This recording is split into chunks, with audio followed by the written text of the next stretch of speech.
Well, hello again, and welcome to another episode of the Hyperion Adventures podcast, our special mini-series based on the D23 Expo 2019. Today we are recapping day 2 of the D23 Expo, and yes, I am joined once again by my wonderful, gorgeous, doing much better wife, Michelle. Thank you. It's amazing what IVs can do, right? Yeah, right. So if you didn't listen to the episode that I put out this morning, which was the day 1 wrap up, then you didn't know that Michelle couldn't join me for that one because, well, she was recovering from a little bit of food poisoning or something along those lines that really wiped her out on day 1 on Friday, but she rallied, was strong today, and boy, did we have a fantastic day 2 at D23 Expo 2019. Yeah, it was a super fun day, and I was glad to be able to join you with it. Yeah, we had a great time, and it was so good. After yesterday, Michelle did labor through and made it to the Legends panel. Somehow weathered that storm and made it through that, but she just could not make it to the Disney Plus panel. She was kind enough to send me off, so you go check out the Disney Plus panel. But things kind of went sideways from there, so we had kind of a weird night, but she's doing much, much better now. We just had a little bit of dinner. We actually went all the way to Black Spire Outpost to pick up dinner tonight, which was fantastic. But I'm sure you don't really want to hear about that. What you really are tuning into us to hear about all the happenings from D23 Expo 2019 on day 2 on Saturday. And boy, was there a lot of cool stuff that happened today. A lot of action, a lot of great announcements, some real wow moments, and just some really cool, fun entertainment too. Right. And so we're going to get to of course, the Walt Disney Studios panel in just a moment. But I wanted to talk about a couple other things that we went to as well. We know that's going to be the big news. That's right, big tease. You got to stick around, or you could skip. But you got to stick around until we get to that panel. But there we went to a couple other great panels today. The first thing I want to talk about is we did the Disney Broadway 25 years celebration, Disney on Broadway 25 years celebration this afternoon. That panel at Hall D23, and it was absolutely spectacular. It was just such a great show. I know you feel that way, Michelle. Oh, it was amazing. I mean, the talent that comes from Broadway is always surprising to me, that just how phenomenal they are. And they brought in such a great cast that they had representation from a lot of the different Broadway shows. Some of them were originals who opened some of these shows, and they had singing talent and dance talent and great chemistry on the stage. Right. So they basically went through and would do a song, 2 songs, maybe 3 songs, maybe in one case they did 4 songs, but from all the various different shows that have been on Broadway and some that have been kind of near Broadway. But these performers were fantastic. Even that they're doing songs that they didn't perform themselves on Broadway. It's spectacular. Many, many standing ovations. It was just a really, really fun afternoon. And a lot of these performers, I've seen them. I believe it's the Arts Festival at Epcot that they make these Broadway performances. They do Broadway at Epcot. And a lot of these performers will show up there for these. I could recommend them all. They all have different talents. They're all fantastic. And I unfortunately, I have to say I don't have their names in front of me, and I don't want to butcher them right now. So I'm not going to go through them at this point. But if you want to hit us up and find out who they were and what we, specifically, you can always email us, and we will definitely tell you those. Absolutely. Oh. Well, you got a day off to build up your absolutely's to put out there. Still, yeah. But yeah, you're right, and it was fun reminiscing, and going from the very first Disney Broadway, which was Beauty and the Beast, and so reminiscing through the years as they developed other Broadway musicals that were just phenomenal, and it was fun to listen to them. It's really too bad that none of those people could sing. I know, right? Right. They just were not very musically inclined, But no, I mean, these people were impressive. Great singers. They had one that was, he actually had played Bert on both in the West End version and in the Broadway version of Mary Poppins. And he could tap and he could dance, and he wasn't the strongest singer, but boy, the moves he was able to put on, he was great. Just a great show. Highly recommend if any of these performers come in. And again, hit us up. Maybe I'll be able to put them in the show notes later. But they were phenomenal. Was a great time. The other panel, we hit a couple other panels, but one of the big panels we hit it was originally the secret project, the Walt Disney Studios or Walt Disney Company's secret project, and eventually we found out it's One Day at Disney. And I know there were a lot of people out there that were kind of like, yawn, whatever, they were, they built it up to be this big giant thing. But we went to it just the same. And let me tell you, what they have put together for this is going to be spectacular. It was a great panel, highly enjoyable, and it made me very, very excited for this One Day at Disney when it comes out. Yeah, I mean, when we were on here Thursday night on the showroom floor doing a preview, we saw that there was this book called One Day at Disney. And it looked kind of interesting. There wasn't a lot about it there that we could see because the display hadn't been finalized. But as we were reading about it, and then as we went to the panel today and found out, what this book is about, that it is actually a day at Disney at different Disney resorts in the cruise line, and looking at people who make the magic at Disney. And it was really fun having that panel with some of the people who were in that book or featured in that book come out and talk about a little bit about themselves and how they were invited to do this. And interestingly enough, that they didn't realize how big this was, because it is not just a book. Right. It is not just a book. It is, they didn't even know. It was just, some of them said they thought it might just be like on the Disney newsletter or something. They had no idea and that's what's going to be doubly interesting about this. It's not just a book. It's going to be, it's going to be a feature-length documentary that's going to debut on Disney Plus. It's also going to be a series that they're going to look, I believe they're going to look at individuals on each episode of the series. And it's fascinating stuff. These people, all these different jobs from Disney. And it was all shot on one day on, they said it was 3 different continents. I think it was like 21 or 22 different cities, something like that. 3 different continents, all shot on February 22nd or February 21st of 2019. They shot all these things on the very same day. There was 77 cast members that they were featuring. Everything from Bob Iger and some other big name performer, some names you will know, some animators, some Imagineers. And some people you will know, 2 people you've never seen that have really small jobs that you may not know, but they all do very interesting things. You just don't know that they're doing very interesting things. But just the logistics of throwing this whole thing together is amazing to me. And then to actually, follow this along. I am listening to the stories and the people they had 6 different actual participants in this on there, and they went everywhere from there was a Radio Disney DJ, there was one kind of a traffic copter reporter from ABC 7 here in Los Angeles.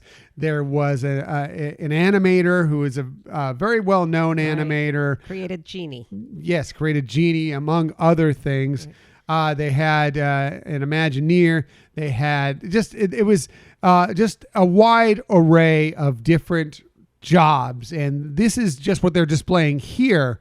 And I'm so excited to find out, because I love the cast members. I know you all love the cast members. The cast members are wonderful. They're fun to talk to. They do this, a lot of them, because they love Disney. They love being around Disney.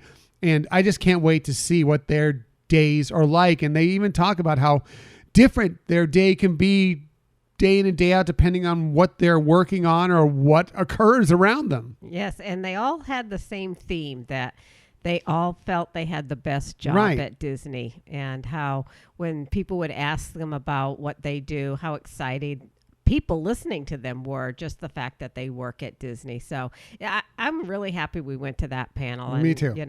For all the doubters, It made me out really there. excited Yes. for the series and Right. for the documentary. Right. One guy, and I'm sorry, I'm forgetting on his last name, but his first name was Steve. Right. But he runs what's called Golden Oak Ranch, which not many people know about. It is outside of LA, and it is an area that is basically a separate Walt Disney Studios when they need large areas of land. So there's a lot of different areas there. And he says they have to be out there and coordinate sometimes 6 films shooting at once in this area. And so and it's also an area, but since they're filming so often that it really isn't shot, for anything documentaries, or yes, it's in a lot of films, but you wouldn't know that unless you've seen, this. So this is going to be your first chance for many of you to actually see this area where they do a lot of the Disney filming. And actually, I'm sure just like Disney does for other lots, they probably also do it for other studios as well. So these areas are going to be things you've seen in a lot of movies, a lot of TV shows, etc. Well, and it's actually land that Walt had purchased, as I said, and it's where the original Spin and Marty, which was a takeoff of the Mickey Mouse Club, original Mickey Mouse Club, and so that was filmed there. So it has a lot of history to that location as well. So you could hear, and yes, his name was Steve because he even had his Disney ID on and or badge on. That how proud he was to be kind of the curator of this giant land that had a lot of sentimental history to it as well. Right. He really did believe he had the best job at Disney. Yeah. Like he was like, no, there's no question. Right. I have the best job at Disney. Really, really cool. Another funny thing about him, and you'll probably find out about this in the documentary a little bit, is that he has no idea of pop culture. So he'll run into celebrities and have no idea who they are. Right. He Yeah. tells some funny stories about that. I don't know if that'll be in the documentary, but it's pretty funny. But it just made me really excited for it. I think you're going to be excited for it. For those of you who love Disney and love the cast members, it's going to be a great series. Another fun thing to look forward to on Disney Plus. Yeah, so I was very excited that we went to that panel, and that was great. And like I said, it deserves a little love. I know it was some people, were so excited for what the secret project might be, and they were kind of a little disappointed that it's just this little thing, but it's a pretty cool thing and a pretty amazing accomplishment that they were able to do all this in one single day and pull off the logistics of that. Pretty incredible. Okay, enough. I know I've strung you along enough, or you've skipped ahead to this point, but yes, we are going to get to the Walt Disney Studios panel, which was this morning. It was the first panel we went to, and wow, what a panel. Okay, people, welcome to my world. He is this geeky all the time. Now, yes, I am. I also want to talk about the funny thing about this panel, which I pointed out to Michelle midway through it. It's like, if you go back a couple episodes ago where we did our D23 tips and predictions, and I kind of laid out how I thought this panel was going to go. If you listen to it in reverse, you almost it would almost nail exactly how this panel went. It did not start. I thought it was going to start with animation. It did not. I thought it was going to finish with Star Wars. It did not. It went the other way around. It started with I went right off the bat. We aren't messing around here. We are starting with Star Wars. And wow. Wow, again, wow. It was amazing to have Kathleen Kennedy there and J.J. Abrams to really kick off the film that is about to be released in December. Yes, The Rise of Skywalker, Episode 9. They brought out the whole, not the whole cast, but the major players, all the major players in the cast. Yes, that included Kerry Russell this time, and we got to see her in her character, in her garb. And she said she wears this mask. She's like, the first day I was on there, I didn't take the mask off for like 2 days because I was so excited to wear this she said mask. She felt so empowered. Right. And it just very cool. The cast was great. There was a really funny moment with John Boyega and Oscar Isaac, who the old Finn Poe thing, and they had a little fun with that. So that was they love to play that up, whether it's true, whether it's not. But it was a good time. But We got to see, some stills from the film. And then we got to see the poster we got. Yes, we did get a poster. It's the brand new The Rise of Skywalker poster, and it is really, really cool. I know it's out there online, so I'm not spoiling anything for you. It shows Kylo and it shows Rey in a lightsaber duel, right. And then in the background, in shadows behind them, you kind of see the hooded figure that looks like the Emperor. Right. It's really spectacular. And it looks like, as you look at it from different angles, it looks a little different. Right. Yeah. No, it was impressive too how they showed it to us, because they kind of scanned from the bottom up when they showed it first on the film on the screen. So. And JJ was out there and he was telling some funny stories and interesting stories anyway. And he was talking about they wanted to be sure and mention Carrie Fisher as of course, right. Princess, Senator, General Organa, and how important it was that she was in this film, and how they were able to work this out using footage from that they had extra from The Force Awakens. And originally he was telling us that, and I didn't know this, that he wasn't tabbed originally to be doing this film. He wasn't planning on writing it and directing it. But then he read Carrie's book, and apparently in there was a little phrase of where she did a little quote. It's like, it was such a pleasure to work not once, and I'm paraphrasing here, not once, but twice with JJ. Yeah, and thank you for I think she wrote putting it up in. for me. Thank you for putting up with me twice. Right. And this was obviously she passed away, right. Before The Last Jedi came out, before there was any plans. I mean, there were plans, but before there was really anything down for this film, she would have no idea for sure so he kind of said, that was Carrie's way of telling me, you're going to work with me right. again in some way, shape, or form. So really great story and fascinating. And I'm looking forward. And they he just said, it's just right that, she has always been the heart of Star Wars, which is exactly the way I feel, right. That she is the true hero, one of really the true hero to me of Star Wars and the heart of Star Wars. And so it was really important to get her to what's going to be the end of the Skywalker saga. Right. And it was interesting on stage to see them excited about the film, but also realizing it is the completion of something too. Yeah. But more excited than anything. I mean, I'm not trying to make it sound that they were like Debbie Downers or anything, but just that they realized that this was a closure. Right. Anthony Daniels, who has of course been there since the beginning, was like, I can't believe this is ending, but he's like, but what an ending. He was like, you're going to be amazed by this. What an ending it's going to be. You're going to love it. So, I mean, I know they're selling a film, but I've heard that many times from a lot of the cast. So that's exciting. Okay. Yes, we got to footage. There was no trailer. They said that they're working on a trailer. They don't have the trailer ready yet, but we did get some footage laid out to us. And I wish they had shown it twice, because there was so much to take in. I couldn't absorb everything there. I was too busy crying and saying, what? Well, some of it, first of all, it led into the newer movie, because it did have a lot of clips from some of the old movies, some of the other, I shouldn't say old, but throughout the original films and the prequels. They kind of showed everything that led up to this point. Yeah. It started off very with quickly, the films. And then it led into, if you remember the first trailer for this, Luke saying things of, we've taught you all, right. If you go back to the first trailer, what he says there, that comes out again.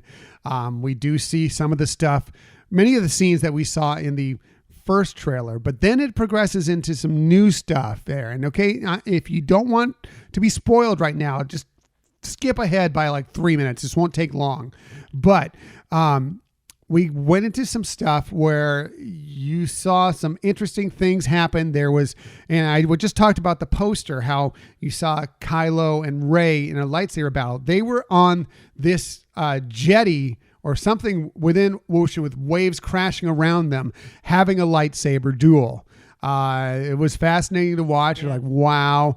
You do hear another laugh from the Emperor. Looks like they're going back to that.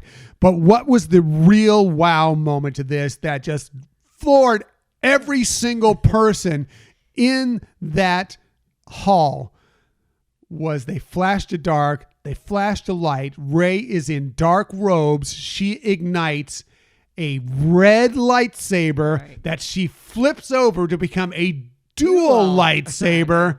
That's what made me go, what? I know. What? I couldn't comprehend what, I mean, I know that there's been discussion of that being a possibility or whatever, but I needed more. I needed to know what is going on. Oh, it was so good. And like you said, though, you can never tell with Star Wars and with film clips and, even trailers that sometimes what you're seeing isn't, it's kind of out of context. And right. It may have a different meaning altogether. Is it even reality? Is it a perception of what could happen? Is it, there's also, is it because this is what has to happen for Ben to be redeemed? Is it something along the lines of they're just, way of showing, because I kind of see that there might be a joining of forces here. Is that something to do with it? Fascinating stuff. It was great. I cannot wait for the next trailer to come out. It seems like it's going to be not too long until that happens. Right. So very exciting. Loved all of that. It was great. Oh, absolutely. Really exciting. And, you could just tell that it's going to be a big movie. There's a lot of ships on the screen. And, that was another thing. Yeah. Battles. Oh my goodness. There was another scene. And again, maybe there's another spoiler. So flip ahead again in 2 more minutes. Okay. There was a scene where a bunch of resistance ships or were old rebellion ships or whatever suddenly show up. And there's another scene where there are like hundreds of Star Destroyers. I don't know if it's First Order or Imperial Star Destroyers. I didn't get a good enough look at them to really determine. But they all were there and flooded in space. So I'm glad you brought that up because I forgot. That was another big moment. So that's why I wanted to see it again, actually, so I could take it all in. But unfortunately, we didn't get the chance to. So hopefully, this will all come out soon. But anyway, I could have left right there. I would have been thrilled with that panel. I was done. I was like, good. That was awesome. That was amazing. But hey, the Star Wars stuff, fantastic. From there, we moved to Marvel. Okay, Kevin Feige came out. Talked about Marvel, went through some of the stuff that we have to come here. We found out the first thing he mentioned was that something that's kind of been alluded to, kind of everybody knew it was going to happen, but he made sure that we knew a date Official. for it. Actually, yeah. And they brought out the director, of course, of the original Black Panther. Ryan Coogler came out for the announcement of Black Panther 2. They say that's not going to be the title of it. We just know it's a sequel. Right. They said that they had like a sheet there, like the preparation for it or whatever. And he's like, can we read the title? He's like, nah. They probably don't even have it. Right. I probably not. But can we talk about the villain? Nah. Can we give the date? Yeah. Okay. It's May 6th, 2022 is when Black Panther is 2, whatever the title of it's going to be, is coming out. And that's exciting. But we're taking some time with this. We don't want to rush it because we want this to be a really good movie. I'm glad about that. Yeah, they're taking their cues from probably the Star Wars things of, not having too much too frequently. And making sure that they do have a solid story. I mean, the first one was just so amazing that I think they know that they have to live up to that. Right, exactly. We also saw the Eternals. They brought out the whole cast for the Eternals. That included Angelina Jolie and many, many others, and kind of got to talk a little bit about the film. They did show them all kind of in their outfits, their costumes, their superhero, whatever they are. Really cool looking outfits. So it looked cool. Excited to find out more about it as we move forward. Then we got to Black Widow. Unfortunately, Scarlett Johansson and the rest of them could not make it. They did send a little message to us. However, we did get footage from Black Widow. It looks intense. Right. I will tell you that right now. It looks, to me, what I would compare it to is if you know the Jason Bourne movies, The Bourne Identity, and so forth. Right, it really had kind of that feel to it. Yeah. Very intense stuff. Not for the younger, at least not being, but it still had the you could tell that there has that Marvel heart to it. Right. And Little comedy there. here and You there. can still has that comedy there.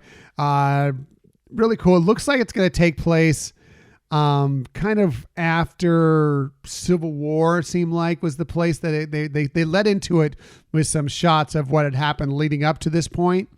And, Tony telling Natasha that, they're looking for you they're too. coming for you, yeah. So it seems like that was kind of the time period they were trying to allude to. I don't know for sure, but cool stuff. Looks like there's I don't know much about the bad person that she's really squaring off with in this, but cool looking outfit, cool looking mask and everything. Yeah. I'm intrigued by it, and we're going to see that in March. So that's cool. Yeah, not much longer. Not much longer. So that was it. There wasn't really a lot new from Marvel. They released most everything when they were at Comic-Con. So I didn't have much from there. Then we went to live action Disney films, right? If I'm not mistaken, from there. And I'm trying to remember everything. We didn't have our phones or anything. They bagged up our phones. So we couldn't take any pictures. We couldn't, even take any notes or whatever. So we went through several of the live action things. There was some interesting stuff. They went through Maleficent and they showed us a long scene from that, so we can kind of get an idea on that. I'm kind of on Maleficent, but we'll see. Yeah. It's a possibility. If you like the first one, you may like this one. They did have the cast come out again. Angelina Jolie came out again. Michelle Pfeiffer came out. It was all right. It was all right. If you like Maleficent, the first movie, you probably would like this one. Right. It looks like it has a lot of same kind of, I don't want to say darkness, but that issue. You are dealing with somebody who was considered a villain and now trying to deal with, some heart. Mm-hmm. So I don't know. Yeah. We'll see. Yeah. We'll see. Before we went to Maleficent, the one that really actually may have stolen part of the day today was the Jungle Cruise. And I remember we put out the poll just a few weeks ago for what live action are you most excited for, and some people were like, "Oh yeah, I forgot the Jungle Cruise. I was even coming out." I think Cassie from Disflix Tidbit put that out there. This movie looks fantastic. Actually, it looks interesting, fascinating, funny, adventurous. It looks great. They started it off. They Jungle Cruise. Here's Dwayne Johnson. He comes riding in on a Jungle Cruise boat, and waving to the crowd, hyping everybody. The guy's a star, man. That guy is so great. And then he shows a trailer of it. It's very focused on him. It's really all about him. He's like, "Yep, see this movie I made for you." And then, guy saves the girl, and this and that. Emily Blunt comes riding in this old car. Like, wait a minute. Disney car that goes down Main Street. Right. Wait a minute here. And she's like, "I don't think you have this exactly right." It was so the chemistry between those two was fantastic on stage. They were entertaining. They were joking one another. They were ribbing one another. They were having a great time. She showed a trailer that was all focused on her, more than everything else. And the funny thing is also that each trailer, same scene. Yeah, just a different point of view. Right. Each trailer, like whoever the stars was the focus of that one, like their name would be in big bold letters, and then like Dwayne Johnson and Emily Blunt, and then it was like Emily Blunt and Dwayne Johnson. They were just having a great old time. They stole the show. I'm excited. Just their energy alone made me excited for this movie. They had some of the jokes from the Jungle Cruise in it. Yeah. Scenes. It looks like they compared it to. I told her right away. I thought it looks like Pirates of the Caribbean. Meets Indiana Jones. Right. They also added in Romancing the Stone, which totally makes sense. Right. I think, of course, African Queen, which is the Jungle Cruise, of course, to begin with, was based on. I think the National Treasure movies kind of, if you know those movies, kind of that feel to it too, kind of all that stuff. If you were to put all that together, that's kind of what this trailer, what this footage seemed like. What they showed us, they said these aren't the actual trailers. They were just put these together to have fun, showing their chemistry that they had, which was amazing. Right. I mean, and the one nice thing too was that, I think when The Rock was describing things too, he said they really understand that the Jungle Cruise is an important icon for this company, and that they knew they had to be reverent to that, and they had to. It was Walt's baby, essentially. Yes, right. He said Walt was the first Jungle Cruise skipper, and so they knew they had to make sure that this movie was something that would be proud. People would be proud to see, and that the company would be proud to produce. So and so it does sound like they really, have that great Disney heart planned for this movie. So I had no real feeling about this movie going into it, other than I like Dwayne Johnson. I love Emily Blunt. Right. But seeing this made me fascinating by it. Yes. I'm looking forward to when it comes out next year. Okay, then we got to Mulan after all that what we just discussed there. And Mulan, it looked fantastic. It looks sprawling. It looks intimate. It looks a funny thing, they showed a lot of footage from it. And I don't know if that was just the way they nuanced it for the footage we saw, or if it's really the way the film is going to be. We know this isn't going to be a musical like Mulan was, but they used a lot of the music from kind of the actual animated as kind of the background score to some of those scenes that, now again, I don't know if the film is going to be that way, and if it's just how they were nuancing with the footage we saw, but I liked that, if that is the way that it turns out. Right. And it was also, this is just my opinion. Lion King, how it was frame for frame like the animated classic, and that was good in that regards, that you knew the movie. Mm-hmm. This has some little nuances that are different, because obviously we know we don't have like Mushu and the cricket. So it was interesting how they addressed that scene where she's serving tea and what's going to happen. We won't spoil it, but it was a fun way, I thought, that they did a take on that. Right. And a lot of the battle scenes, the fighting, like I said, it looks sprawling. Like the cinematography looks like it's going to be wonderful. Right. It really looks like it's going to be a great film. It's, again, another film that I'm very, very excited for. Yeah, and you get to see, again, the relationship between her and her father, and what she was concerned about in terms of the idea of him going to war. And so it was interesting. It was fun seeing that. It was great. Loved it, and very excited for that. Okay, then we finally got to what I thought was going to start off, which was the animation portion. And they did start with Pixar. And we got to see, they started actually with Soul, which is the movie that we knew the least about. Right. And it is, I am completely intrigued by this film. Right. They kind of told us what the idea of the movie is, and it's basically the fact that everybody has a soul, but before you get your soul, it kind of goes through soul seminar is what they called Academy it. Or something something like that, and it kind of learns how to be itself or whatever, and then it gets put into a person, and then we learned about the main character. We finally got to see some scenes from it, as well as some other like hand drawings and such. But there's this what the synopsis is going to be is that there's going to be this jazz performer. Yeah, okay. Well, it's going to be in the trailer, so you're going to have I'm not going to spoil, because I don't really know what happens more than this. But yes, okay. If you don't want to know anything about Soul, please skip ahead like 3 minutes. Basically, he's a school music teacher, but what he really wants to do is play jazz, and he's really good at playing jazz. He finally gets his big break. He goes and he plays with this quartet, and they love him. They want to bring him on every night. He's going to stop, teaching music to elementary school kids and become a jazz performer. Then on his way home, something happens, and his soul is put back up into essentially, soul seminar. Yeah. And now it's a process of trying to find his way back into the proper soul to get to where he wants to be. Okay. That is basically the premise of what's going to happen. Okay.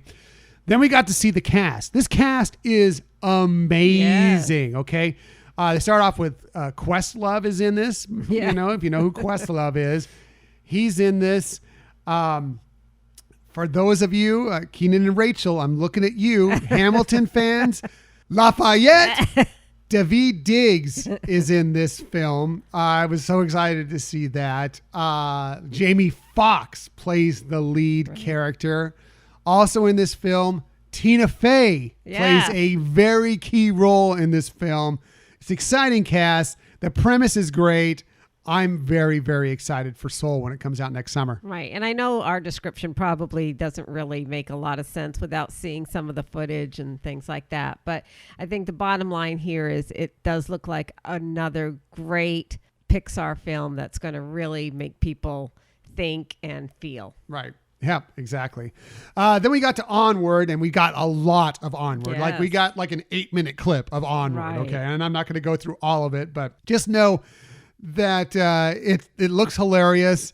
Tom Holland and Chris Pratt, they came out. They were great. By the way, Tom Holland did mention sort of kind of on the side a little bit of the Spider-Man thing that's out there right now that, you know what's happening with, if you've read all the stories, there's a deal with Sony and Walt Disney. And he just mentioned it's been a crazy week, but I love you 3000. To the crowd, which everybody loves. And that was just kind of how he left it. But they were great.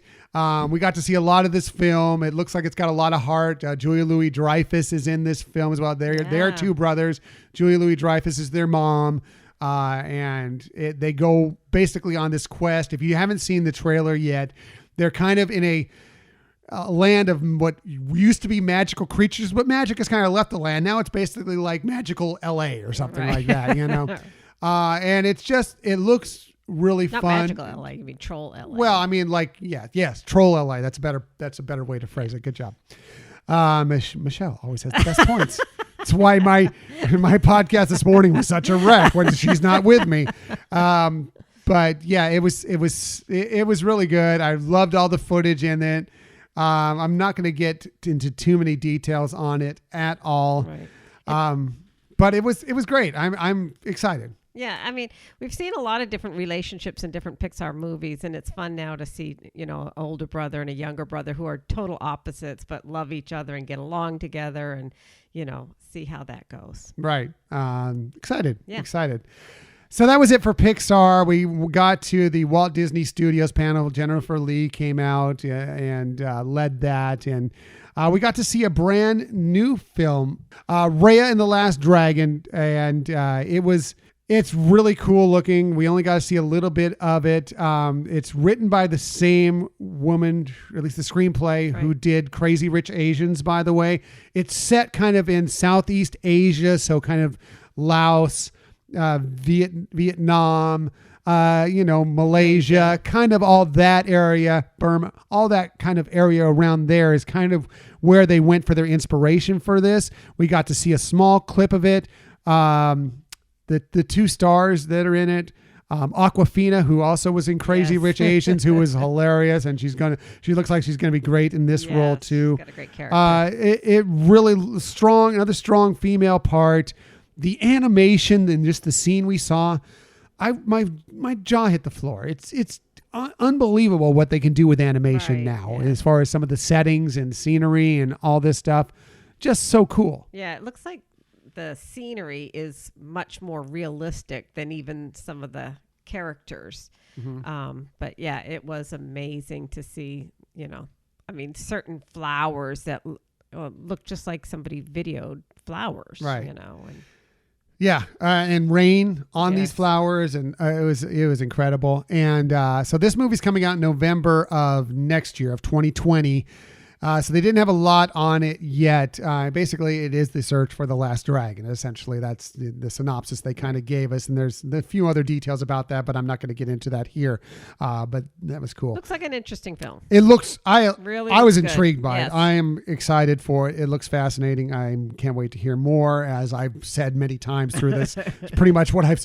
Yes, I love it. I'm buying all of it, almost all of it. I love it all. Finally, they wrapped it up with Frozen 2. Yes. We got lots of great stuff from Frozen 2. We got some new footage from it that was excellent. Great. Mm-hmm. We got to hear actually two full songs. One that was actually in the film, and it was one of the it was a big Elsa song. Right. Okay. I'll just say that right now. apparently, from what they said, there's going to be 2 big Elsa songs in this. And they said they couldn't play that one because it would tell too much of the story. Right. So we got this one that was kind of more early on in the storyline.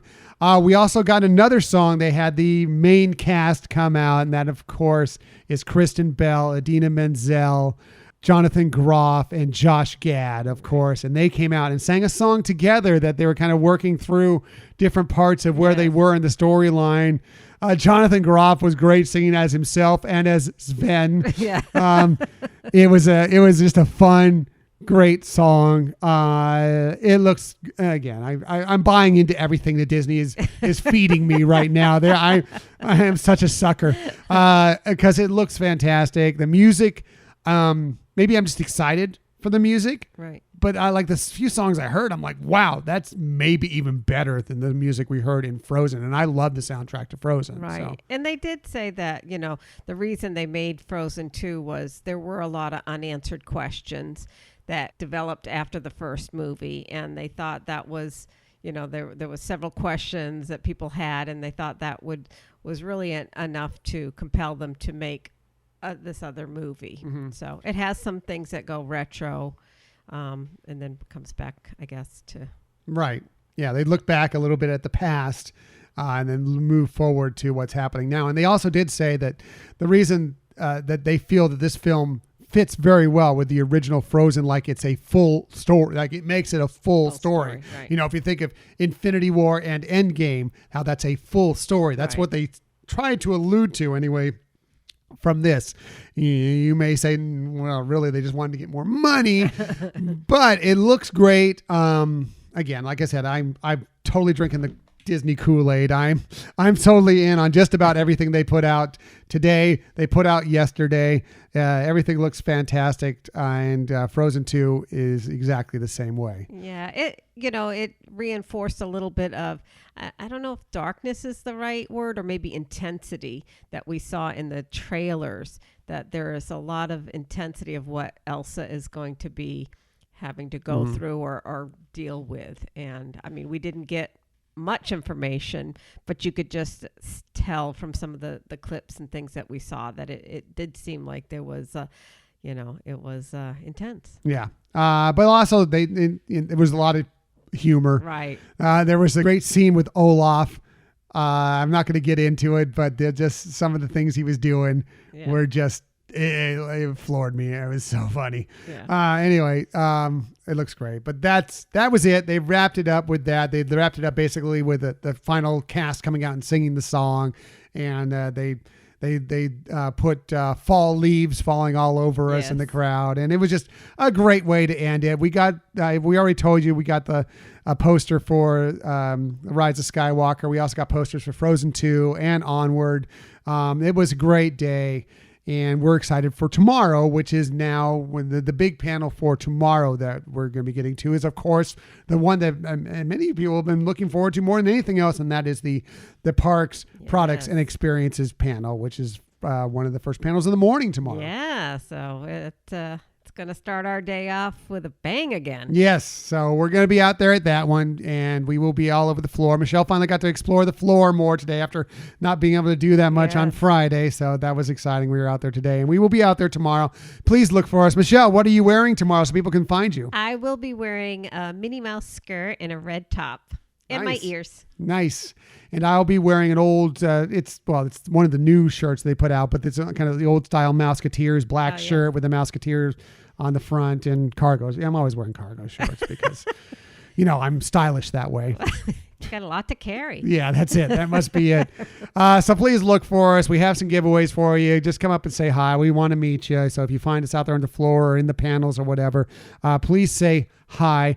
If you're not going to be at D23 for whatever reason, follow along with us on social media, on Twitter at Hyperion Podcast, Facebook, Instagram, and Pinterest at Hyperion Adventures Podcast. And if you have any questions for us about anything we talked about today or throughout all these episodes, please hit us up on our email address, HyperionAdventurespodcast@gmail.com. Great. And we really do appreciate today with people interacting with us. I know yesterday you were doing some posts because I wasn't, but it's been a lot of fun getting people to respond and interact with us. So thank you, everybody who has done that today. Thank you, everybody who's followed along so far, and wish Michelle well after not feeling so great the last couple days. So, and we wrap up the whole D23 Expo tomorrow. I am not sure if we're going to be able to get the podcast out tomorrow night, but definitely Monday morning if we can't do it tomorrow night. But we will be wrapping it up after that, and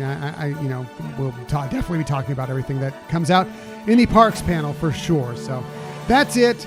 We went long on this one for what we expected these episodes to go, but we hope you enjoyed the content, and we look forward to bringing more to you tomorrow. But until that time, I'm Tom. I'm Michelle. And we hope that you have a magical night.